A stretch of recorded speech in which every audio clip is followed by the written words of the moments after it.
Assalamualaikum dan salam sejahtera. Di sini saya akan menunjukkan cara untuk menggunakan mesin dryer.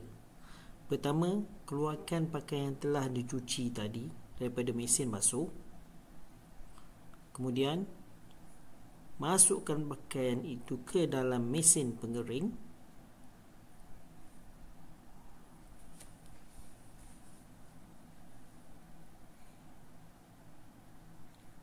Seterusnya, masukkan kad prabayar pelajar ke dalam sistem box sama seperti mesin basuh tadi, and then tekan butang start,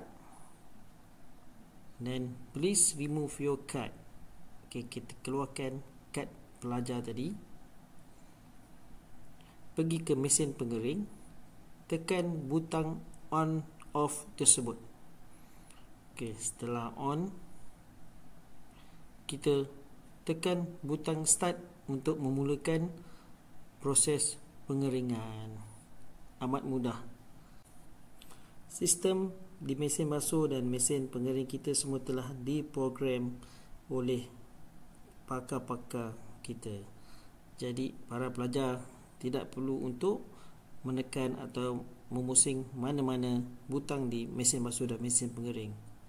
Cuma tekan on, off dan butang start saja. Amat mudah dan amat menjimatkan masa. Sekian, terima kasih dan selamat menggunakan mesin basuh.